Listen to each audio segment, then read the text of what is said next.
addition of decimal fractions to at least 3 decimal places. Mass of an object is expressed as a decimal fraction. Mass of a block of iron equals 10,312 grams.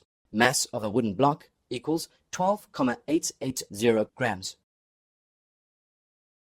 To find the total mass, we need to add the masses that are written as decimal numbers. Let's estimate the answer by rounding off the result to the nearest whole number. 10 plus 13 equals 23. Hence, our answer must be close to 23 grams. We write the digits with the same place value below each other. We add the two fractions just as we would add the whole numbers. We first add the digits in the thousandths place, then the hundredths place, and so on. This gives us 23,192. 23,192 makes sense as it is close to our estimate of 23 grams. Therefore, the total mass of the block of iron and the block of wood is 23,192 grams.